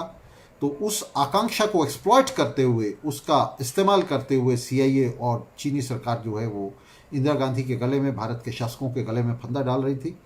उसके ऊपर अपने आप को बिल्टअप कर रही थी। उस आकांक्षा के ऊपर, जो वैध आकांक्षा थी, उसके ऊपर ये जो है अपना खेल खेल रही थी। तो नक्सलबाड़ी के संघर्ष में ये जो दो इसके फैक्टर्स हैं, इन्हें हमें ध्यान रखना पड़ेगा। साथ ही नक्सलबाड़ी का ये जो संग्राम था, ये सीपीआई और सीपीएम ने जिस तरह का गलीज संसदवाद शुरू किया था, उसके खिलाफ युवाओं और मेहनतकशों की ये एक हुंकार भी था। इससे पहले सीपीआई के अंदर विभाजन हुआ था। 1967 में नक्सलबाड़ी का संग्राम सामने आया। उससे पहले 1964 में सीपीआई के अंदर विभाजन हुआ था, जिसमें सीपीएम बनी थी। ये विभाजन जो है, ये विभाजन भी चीन और सोवियत संघ के जो राष्ट्रीय हित हैं, जिसके लिए चीन और सोवियत संघ आपस में भिड़ रहे थे, 1959 से ही भिड़ रहे थे, तो उन राष्ट्रीय हितों के साथ बंधी हुई थी ये पार्टियां। सीपीआई सोवियत संघ के साथ बंधी हुई थी और सीपीएम जो है वो चीन के साथ बंधी हुई थी। ये इन दोनों में से कोई भी पार्टियां, मैं भारत के हितों की बात नहीं कर रहा हूं, इन दोनों में से कोई भी पार्टी किसी भी तरह से विश्व समाजवादी क्रांति के बारे में, उसके पटल पर नहीं सोच रही थी, बल्कि ये रूस और चीन के, क्रेमलिन और पीकिंग के राष्ट्रीय हितों के साथ, उनके बहुत ही संकीर्ण राष्ट्रीय हितों के साथ पार्टियां बंधी हुई थी।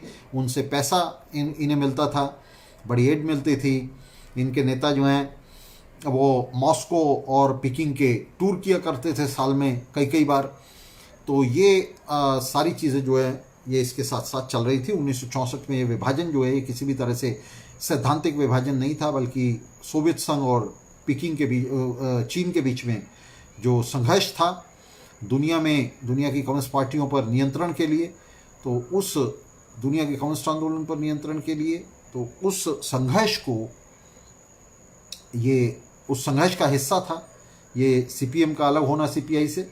और ये जो विभाजन था सीपीआई के बीच में, इसका कोई सैद्धांतिक आधार नहीं था। इसने किसी भी तरह से आंदोलन के अंदर कोई योगदान नहीं दिया। इसे सैद्धांतिक विवाद का जामा पहनाने की बहुत कोशिश की गई, लेकिन आज भी कार्यकर्ता हैरान होते हैं कि इनके बीच में विभाजन हुआ क्यों और इनके बीच में विभाजन है क्यों।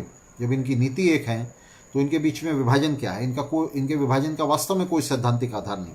इसी तरह से 1967 में चारू मजूमदार के नेतृत्व में जो लोग निकले, कानू सान्याल थे, विनोद मिश्र थे और तमाम दूसरे लोग थे जो उनके नेतृत्व में निकले, उन्होंने सीपीएम से भी अपने आप को अलग कर लिया। कुछ लोग सीपीआई से भी निकले, ज़्यादातर लोग सीपीएम से निकले। तो 1967 में एक नई पार्टी ये बननी शुरू हुई, सीपीआई एमएल, एक नई धारा शुरू हुई। बल्कि मैं कहूँगा पार्टी के तौर पे तो उस तरह से नहीं ऑर्गेनाइज हो सकी। वो सीओसी करके, कम्युनिस्ट ऑर्गेनाइजिंग सेंटर करके शुरू में ऑर्गेनाइज हुआ, बाद में सीपीआई एमएल के नाम से बनी, और बाद में बनने से पहले ही वो सैकड़ों ग्रुपों में विभाजित हो गई। इतने छोटे छोटे ग्रुपों में विभाजित हो गई कि कहीं कहीं तो 2-2 या 3-3 लोग ही आज बैठे हुए हैं उसकी पताका उठाए।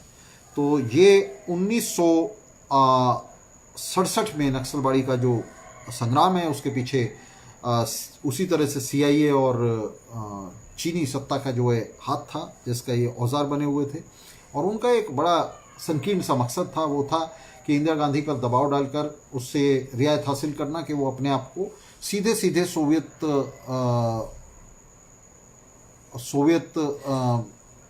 कैंप के साथ जो है, सीधे सीधे सोवियत कैंप के साथ न जोड़े, उसके साथ अपना जो गठबंधन है उसको ढीला कर ले। तो ये सीआईए और चीनी सरकार का जो है उसका संकीर्ण मकसद था।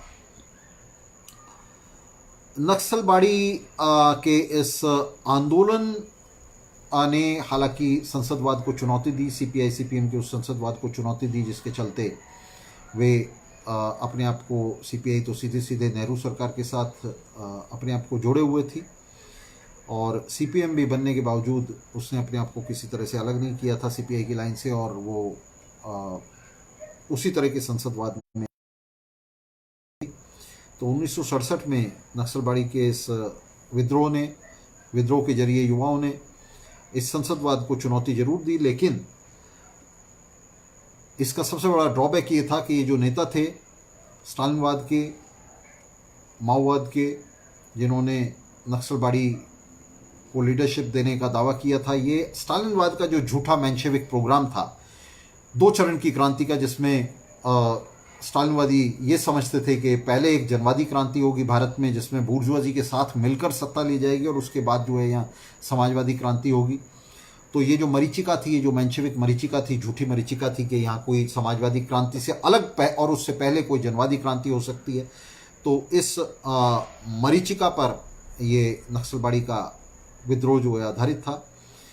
तो ये जो स्टालिनवाद के नेता थे, इन्होंने संसदवाद से तो उसको तो चुनौती दी, लेकिन इस मेंशेविक सिद्धांत को चुनौती नहीं दे पाए। ये जो 2 चरण की क्रांति का सिद्धांत था, झूठा मेंशेविक सिद्धांत था, इस सिद्धांत से ये चिपके रहे, इसको इन्होंने स्वीकृति दी, इसको माने रखा।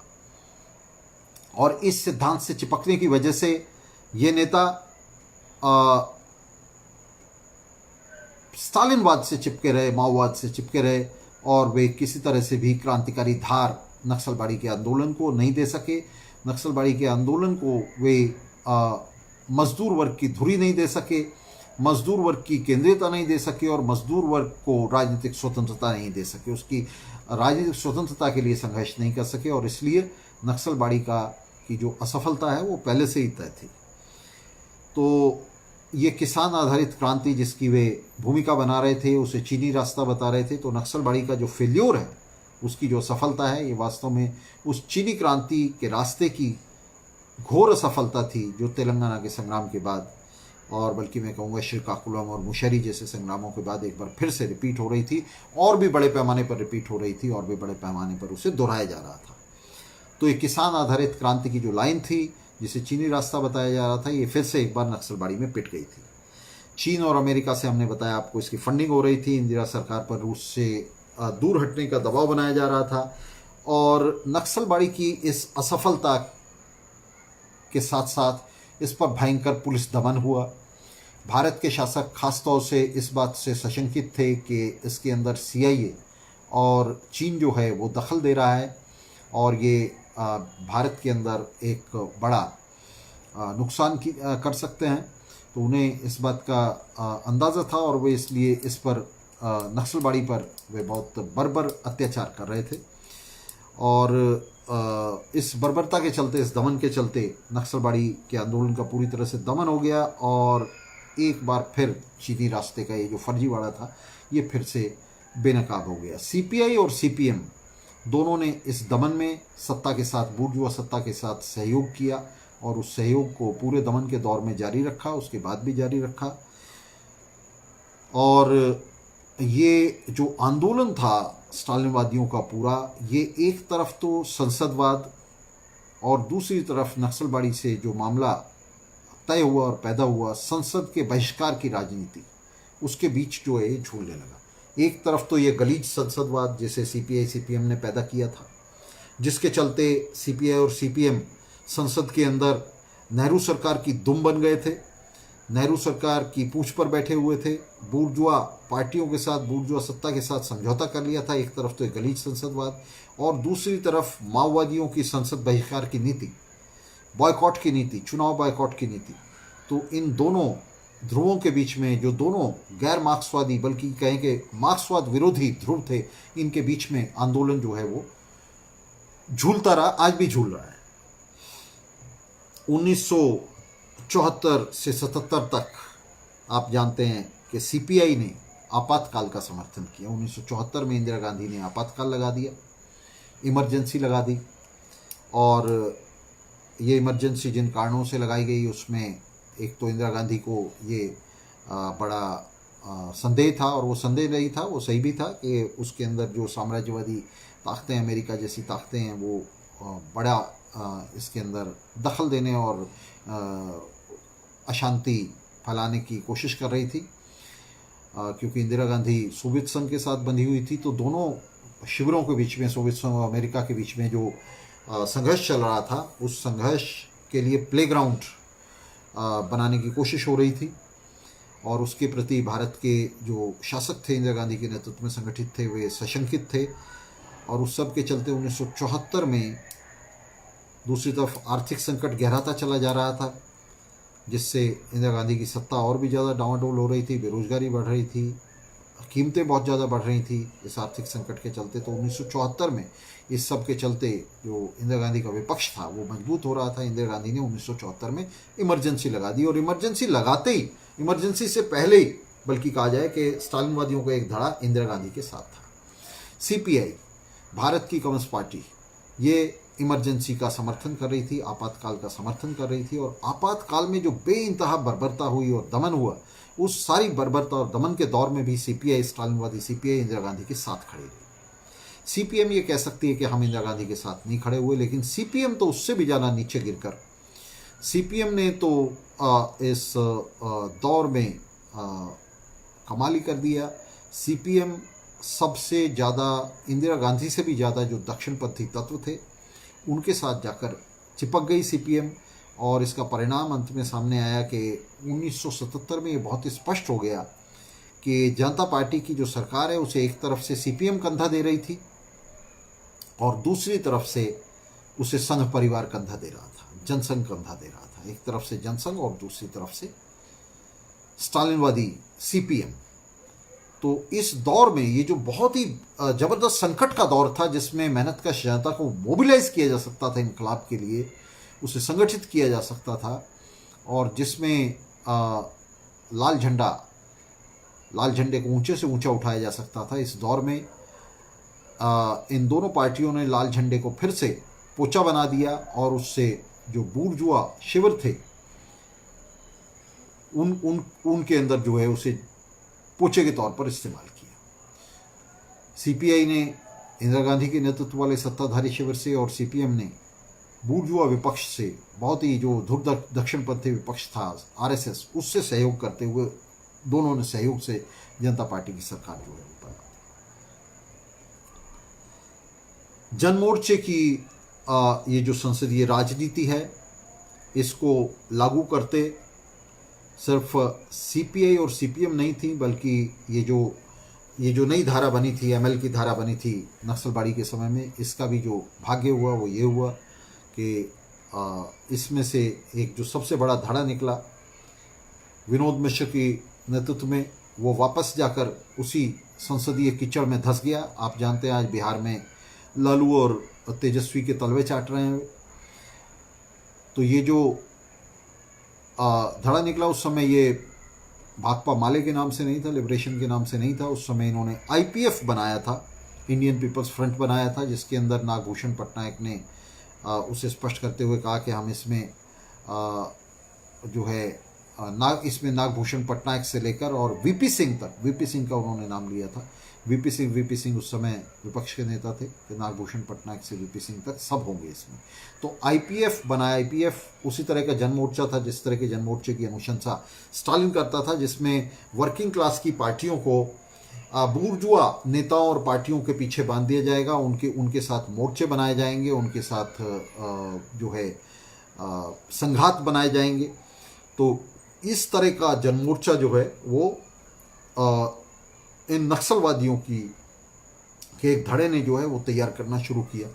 आईपीएफ बनाया, जिसका परिणाम ये हुआ कि बिहार में इनके 6 एमएलए जीते, जिनमें से 4 जो हैं वो दल बदल कर लालू के साथ चले गए और बाकी 2 भी जो हैं वो मुश्किल से रुके, लालू की पार्टी में चले गए, जनता दल में।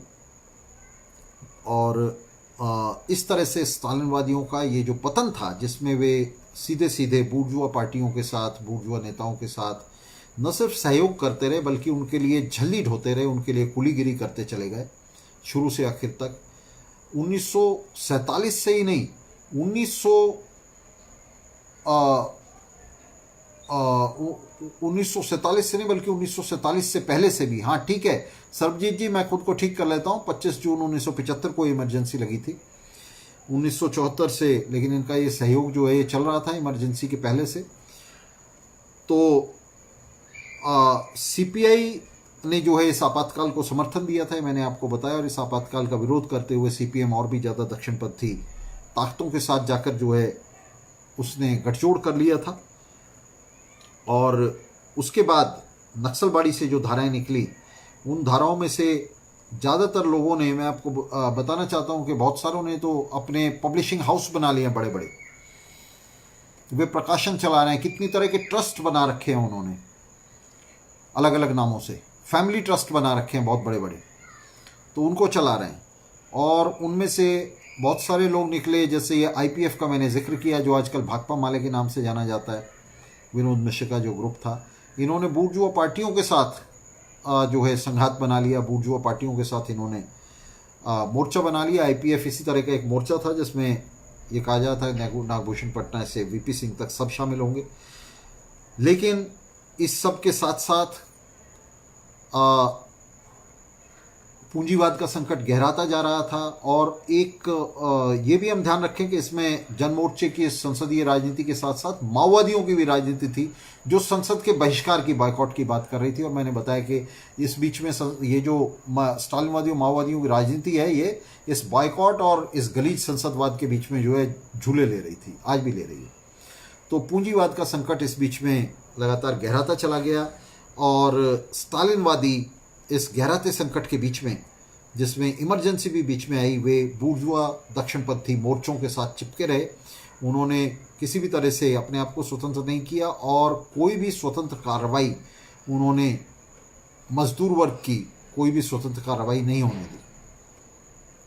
मजदूर वर्ग को उन्होंने पूरी तरह से, मजदूरों को, युवाओं को इन बूर्जुआ दक्षिणपंथी मोर्चों के पीछे बांधे रखा और इस बांधे रखने में वे खुद सबसे मजबूत कड़ी बने रहे।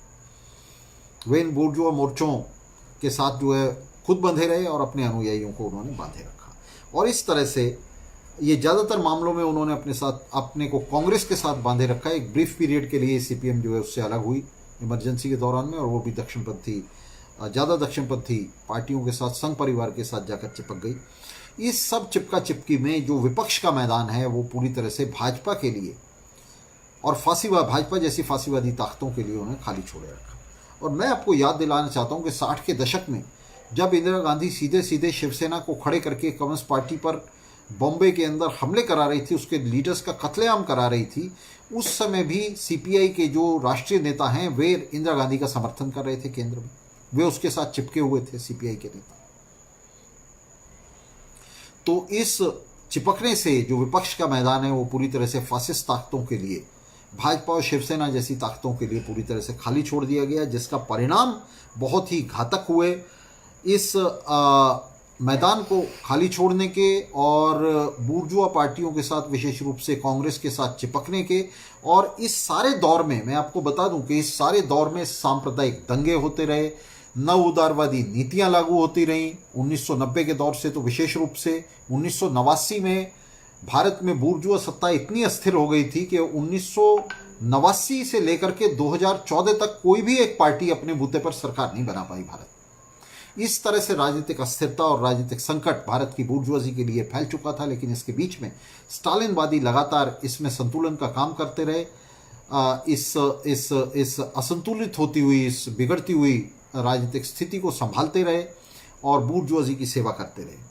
1998 में इन तमाम नीतियों के चलते, जिनमें स्टालिनवादी पार्टियां कांग्रेस के साथ चिपकी रहीं, उस समय भी चिपकी रहीं जिस समय मनमोहन सिंह खुल्लम खुल्ला नव उदारवादी नीतियों को 90 के दशक में लागू कर रहे थे, उस समय भी चिपकी रहीं जब बाबरी मस्जिद को गिराया जा रहा था और केंद्र की सरकार जो है वो इसके गिरने में शामिल थी। नरसिम्हा राव की सरकार जो है वो इस साजिश में शामिल थी। तो उस सब के बीच में भी जो स्टालिनवादी हैं वे कांग्रेस के साथ चिपके रहे। कांग्रेस के खिलाफ उन्होंने किसी भी तरह का कोई बड़ा आंदोलन नहीं छेड़ा। और इस सारी चिपका चिपकी के चलते 1998 में जो राष्ट्रीय जनतांत्रिक गठबंधन है, एनडीए है, वो सत्ता में आ गया। वाजपेयी के नेतृत्व में उनका सत्तारोहण हो गया और उन्होंने जो है सरकार चलाई। भाजपा की ये सरकार अगले 5 सालों में इस बुरी तरह से बदनाम हुई, मेहनतकश जनता के बीच में उसके खिलाफ इतना ज़बरदस्त आक्रोश आया कि एक आने वाले चुनाव में 2004 का जो आम चुनाव था उसके अंदर एक पूरी लहर थी भाजपा के खिलाफ। आपको याद होगा कि शाइनिंग इंडिया का जो नारा था भाजपा का, उसके खिलाफ एक चिढ़ पैदा हो गई थी मेहनतकश जनता में और मेहनत कश जनता ने बड़े पैमाने पर भाजपा के खिलाफ, एनडीए के खिलाफ वोट किया। ये पहली बार था कि स्टालिनवादी पार्टियों को कुल मिलाकर 65 सीट मिली। जो वाम की पार्टियां थी उन्हें कुल मिलाकर 65 सीट लोकसभा के अंदर इस आम चुनाव में मिली, जो अब तक का सबसे बड़ा उत्कर्ष था स्टालिनवादियों का। ये सीट इसलिए नहीं मिली कि लोग, मेहनत कश जनता स्टालिनवादियों के प्रोग्राम से खुश थी या स्टालिनवादियों ने कोई विशेष कुछ किया था ये सीट हासिल करने के लिए, बल्कि ये जो एक लहर थी दक्षिण पथ के खिलाफ, संघ परिवार के खिलाफ, भाजपा के खिलाफ, उसका सबसे बड़ा फायदा जो है वो इन स्टालिनवादी पार्टियों को मिला, क्योंकि वाम को यही डोमिनेट कर रही थी। वाम के अंदर और कोई पार्टियां नहीं, सारी स्टालिनवादी पार्टियां थी। तो स्टालिनवादी पार्टियों ने उसकी फसल काटी, उन्हें इसका बड़ा फायदा मिला और उन्हें 65 सीट मिली। लेकिन हुआ क्या, इन 65 सीट को हाथ में लेकर स्टालिनवादियों ने किया क्या, इन 65 सीट को उन्होंने किसी भी तरह से भारत में क्रांति को आगे बढ़ाने के लिए इस्तेमाल नहीं किया, बल्कि जो डोलती हुई बुर्जुआ सत्ता थी, हिलती हुई असंतुलित होती हुई बुर्जुआ सत्ता थी, उसे संतुलित करने में इसका इस्तेमाल किया। उन्होंने 65 सीट सोनिया गांधी के पीछे बांध दी, सोनिया गांधी के नेतृत्व वाली यूपीए के पीछे बांध दी और मनमोहन सिंह की सरकार एक बार फिर बनवा दी। जबकि ये वही मनमोहन सिंह था जो प्लानिंग कमीशन का चेयरमैन रहते और सत्ता में रहते, बार बार फाइनेंस मिनिस्टर बन रहा था। ये पूरी तरह से मेहनत कश जनता के खिलाफ हमला कर रहा था, नवउदारवादी नीतियों का पक्का समर्थक था। तो मनमोहन सिंह की सरकार जो है ये स्टालिनवादियों ने 2004 में बनवा दी। अगर वे ना बनाते तो लामहला मजबूर होकर कांग्रेस और भाजपा को मिलकर सरकार बनानी पड़ती और कोई रास्ता नहीं था। और अगर वे मिलकर सरकार बनाते, एक दूसरे के समर्थन से सरकार बनाते, तो यहाँ पूंजीवाद का भांडा फूट जाता और बड़ी तेजी से क्रांतिकारी विकास होता, क्रांतिकारी चेतना का विकास होता युवाओं और मजदूरों का। इस विकास को स्टालिनवादियों ने रोक दिया। 65 सीटों का इस्तेमाल उन्होंने यहाँ बूर्जुआजी की सत्ता को संतुलित करने, उसके संवैधानिक संकट को से पार पाने और अपनी उसकी राजनीति को छिपाए रखने के लिए, मौका देने के लिए बूर्जुआजी को उन्होंने इसका इस्तेमाल किया। तो ये 2004 में उन्होंने एक तरह से बूर्जुआजी का भांडा फूटने से बचा लिया और उसकी सत्ता को एक बार फिर 2004 में संतुलित कर दिया इन 65 सीटों का इस्तेमाल करके। बूर्जुआजी के एक बड़े राजनीतिक संकट का जो दक्षिण पथ के खिलाफ, भाजपा के खिलाफ मेहनत कश जनता के आक्रोश के बाद बना था। और मेहनत कश जनता को ये इस समझ के साथ उन्होंने छोड़ दिया कि कुछ नहीं हो सकता, कोई बदलाव नहीं हो सकता, कितना भी हम बदलाव की कोशिश करें कोई बदलाव नहीं हो सकता। वोट आप किसी को भी दें, वोट आखिर में वो पूंजीपतियों की जेब में पहुंच जानी थी। आप स्टालिनवादियों को वोट दें या भाजपा को वोट दें, वो वोट अंततः अडानी और अंबानी की जेब में पहुंच जानी थी और उन्होंने अपनी सरकारें बना लेनी थी। ये समझ जो है मोटे मोटे तौर पर अचेत रूप से ये जो भारत की मेहनत का जनता है उसके दिमाग में पहुंच गई कि कोई बदलाव नहीं हो सकता, कुछ नहीं हो सकता। तो इसके लिए जो सबसे बड़ी जिम्मेदारी वो स्टालिनवादियों की थी। इसके बाद आप जानते हैं कि 2008 में यूपीए की सरकार ने, सोनिया गांधी की सरकार ने, मनमोहन सिंह की सरकार ने इन स्टालिनवादियों को इस समर्थन से लात मारकर बाहर कर दिया। उनका समर्थन खत्म, उन्होंने कहा कि हमें आपके समर्थन की ज़रूरत नहीं है, मुलायम सिंह से समर्थन ले लिया और नाभिकीय संधि जो थी अमेरिका के साथ, उसे वाम मोर्चे के स्टालिनवादियों के लाख विरोध के बावजूद उन्होंने लागू कर दिया। स्टालिनवादियों को इसमें कोई आपत्ति नहीं थी। दरअसल स्टालिनवादी भी इसका एक झूठा विरोध कर रहे थे क्योंकि वे इस संधि के समय सरकार को समर्थन नहीं दे सकते थे। उनका सारा ही काडर भाग जाता, उनका एक्सपोजर हो जाता। इसलिए उन्होंने ऐसा खेल खेला जिसके अंदर सांप भी मर जाए और लाठी भी ना टूटे, ये संधि भी हो जाए और उनके ऊपर आंच भी ना आए। तो 2008 आ चुका था, 2009 तक सरकार चल रही थी। तो उन्होंने जो है स्टालिनवादियों को, मनमोहन सिंह की सरकार ने उनका समर्थन वापस कर दिया। उन्हें कहा अपना समर्थन आप अपनी जेब में रखिए और उन्होंने मुलायम सिंह से समर्थन ले लिया। तो ये जो है ये नाभिकीय संधि और अमेरिका के साथ जो निकटता मनमोहन सिंह की सरकार की बन रही थी वो और बनती चली गई और प्रगाढ़ होते चले गए वो संबंध अगले साल में 2009 में। और स्टालिनवादी जो हैं उस रसोइये की तरह इसमें पेश आ रहे थे, जो बिल्ला दूध भी पीता रहे और रसोइया जो है हशश भी करता रहे। तो उस रसोइये की तरह से जो है वो इसमें पेश आ रहे थे। वे इस सब के बावजूद उनके अंदर ये बहस बड़ी मजबूत रही स्टालिनवादियों के शिविर में कि हमें 2008 में ये संबंध तोड़ना चाहिए था या नहीं तोड़ना चाहिए था यूपीए से। और इस सब के बाद अभी हालिया कांग्रेस में, उनकी हालिया राष्ट्रीय कांग्रेस में वे इस निष्कर्ष पर पहुंच गए कि 2008 में जो संबंध तोड़ा गया था, जो समर्थन वापस लिया गया था, वो गलत था।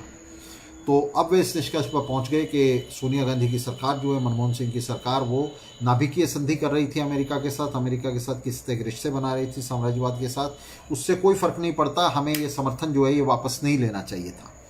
तो ये उनकी हालिया कांग्रेस में जो है अब ये समझ उनकी बन रही है। और इस समझ के चलते आप जानते हैं कि वे बिहार में, और बिहार के बाद अब असम में तैयारी कर ली। असम के आने वाले विधानसभा चुनाव में वे कांग्रेस के साथ मिलकर मोर्चा बना रहे हैं, सीपीआई और सीपीएम। और इसके साथ मैं आपको बता दूं, दोनों जगह पर लिबरेशन भी शामिल है, बिहार में भी और आने वाले असम के चुनाव में लिबरेशन भी शामिल है उनके साथ। तो ये स्टालिनवादी जो है मिलकर मोर्चा बना रहे हैं। तो ये नव उदारवादी शासन का, यूपीए के शासन का लगातार समर्थन करते रहे। और ये जो उन्होंने वापस लिया समर्थन 2008 में, अब इसकी भी आलोचना कर दी है। उन्होंने कहा कि वापस लेना गलत था, मतलब इसको जारी रखना चाहिए था। इसके अलावा स्टालिनवादियों ने जहाँ जहाँ शासन किया, पश्चिम बंगाल, त्रिपुरा, केरल, तो इन तमाम राज्यों में उन्होंने उन्हीं नव उदारवादी नीतियों को लागू किया जिन नव उदारवादी नीतियों को पहले कांग्रेस लागू कर रही थी और अब भाजपा लागू कर रही है। और इन नव उदारवादी नीतियों को लागू करते हुए मैं आपको बताना चाहता हूं कि इन बूर्जुआ पार्टियों से भी आगे बढ़कर पहली बार पश्चिम बंगाल में ज्योति बसु की सरकार ने हड़तालों पर बैन लगाया था। आईटी क्षेत्र में हड़तालों पर पूरी तरह से बैन लगा दिया गया था। और त्रिपक्षीय समझौते को, जो वर्ग समन्वय का औजार था, क्लास कोलेबोरेशन का औजार था, उसे पश्चिम बंगाल सरकार ने सामने रखा था।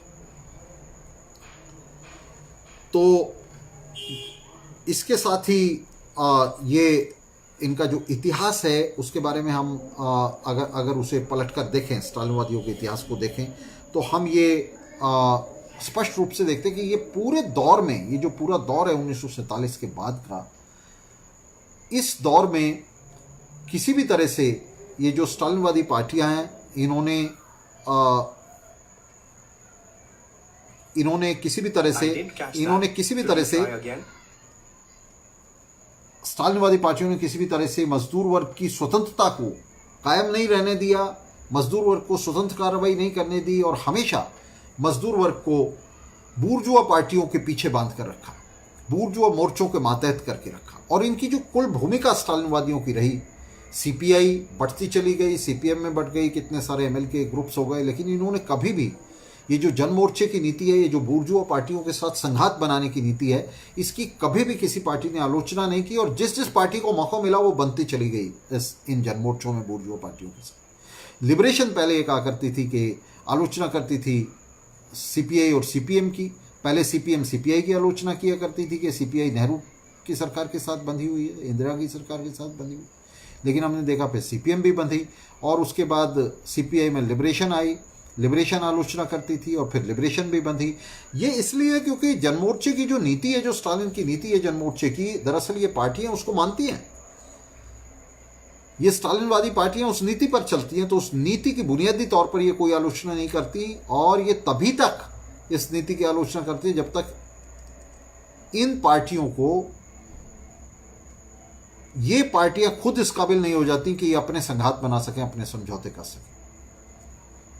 और इस नीति की भी ये कभी सैद्धांतिक आलोचना नहीं करती, सैद्धांतिक राजनीतिक आलोचना इस नीति की नहीं करती, जनमोर्चे की नीति की। तो ये पार्टियां लगातार आप देखेंगे कि जो बूर्जुआ पार्टियां और बूर्जुआ मोर्चे, बूर्जुआ सत्ताएं, उनके साथ इन्होंने संघात बनाए रखा है, और ये किसी न किसी बूर्जुआ दक्षिणपंथी मोर्चे या पार्टी के साथ लगातार चिपकी रही हैं 47 के बाद। 47 से पहले हमने बात की है। और इस तरह से इन्होंने विपक्ष का जो मैदान है वो पूरी तरह से भाजपा के लिए खाली छोड़े रखा है। भाजपा का 2004 में पतन जरूर हुआ, भाजपा की सरकार का, भाजपा नीति सरकार का, एनडीए की सरकार का, लेकिन 2014 में भाजपा उससे भी ज़्यादा सीट लेकर सत्ता में आ गई, और 2019 में उसका ग्राफ जो है वो और चढ़ता चला गया। 2014 के बाद 2019 में वो सत्ता में आ गई। और ये जो स्टालिनवादी हैं, ये लगातार यही कहते रह गए कि हम भाजपा को रोकने के लिए कांग्रेस के साथ जो है, कांग्रेस और दूसरी बूर्जुआ पार्टियों के साथ हम मोर्चे बना रहे हैं। तो इनके मोर्चे बनते रह गए उसको रोकने के लिए, और ये सत्ता में आ गई। जितने ही इन्होंने मोर्चे बनाए बूर्जुआ पार्टियों के साथ। जितना इन्होंने मजदूरों, मेहनत कशों और युवाओं को बूर्जुआ पार्टियों के पीछे बांधा, जोड़ा, उतना ही विपक्ष का मैदान जो है वो फांसीवादी ताकतों के लिए साफ होता चला गया। बजाय इन बूर्जुआ पार्टियों का, बूर्जुआ सत्ता का विरोध करके विपक्ष का मैदान हथियाने के, स्टालिनवादियों ने युवाओं और मजदूरों का पूरी तरह से इस विपक्ष के मैदान से सफाया कर दिया। उन्हें बूर्जुआ सत्ता के पीछे बांध दिया, लिबरल सत्ता के पीछे, उदारवादियों की सत्ता के पीछे बांध दिया, उदारवादी पार्टियों और मोर्चों के पीछे बांध दिया, और इस तरह से उनके खिलाफ जो विपक्ष का मैदान है उसे भाजपा के हाथ में दे दिया, और आज भाजपा जो है उससे सत्ता में आ गई। तो ये जो आप देख रहे हैं, और ये जो अब इनका पतन देख रहे हैं कि ये 2-2, 4-4 सीटों के लिए किस तरह से कटोरा लिए खड़े हैं बिहार में आज तेजस्वी के सामने, लालू के सामने, राहुल के सामने। तो ये जो स्थिति इन्होंने पूरे आंदोलन की बना दी है, और इस स्थिति में भी आज भी ये वही जो नीति है जनमोर्चे की, स्टालिन की, उसका अनुसरण कर रहे हैं, जिसमें ये मजदूरों और युवाओं को जो इनका अनुसरण करते हैं, उन मजदूरों और युवाओं को इन बूर्जुआ मोर्चों के पीछे बांध रहे हैं, और एक लेफ्ट, एक इंडिपेंडेंट लेफ्ट का, एक स्वतंत्र लेफ्ट का उदय नहीं होने दे रहे हैं, उसको बनने नहीं दे रहे हैं, मजदूर वर्ग को धुरी नहीं बनने दे रहे हैं। तो इस सारी नीति के चलते इन स्टालिनवादी पार्टियों ने पूरी तरह से सर्वनाश कर दिया है, और ये जो सर्वनाश है ये आज पूरे कम्युनिस्ट आंदोलन में दिखाई दे रहा है। लेकिन मैं आपको बताना चाहता हूँ, और ये हमारा कल के लेक्चर का विषय है, कि ये जो स्टालिनवादी पार्टियां ये वास्तव में भारत में या दुनिया में मार्क्सवादी आंदोलन का प्रतिनिधित्व तो नहीं करती है। ठीक है, इनका दबदबा बना रहा है पिछली एक शताब्दी में, इसलिए इनका दबदबा बना रहा है क्योंकि मजदूर वर्ग बिखरा रहा है, मजदूर वर्ग जो है वो क्रांतिकारी भूमिका अपनी अदा नहीं कर सका है, राजनीतिक मंच पर वो केंद्रीय भूमिका में नहीं आ सका है।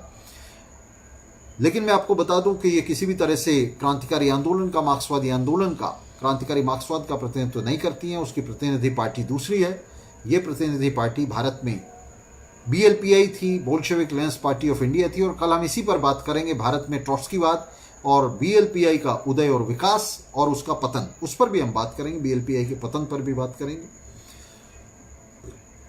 उन धाराओं पर बात करेंगे जिन्होंने बीएलपीआई को नष्ट किया, और उनका किस तरह का साम्य, किस तरह की समानता उनके स्टालिनवाद के साथ है, उस पर बात करेंगे।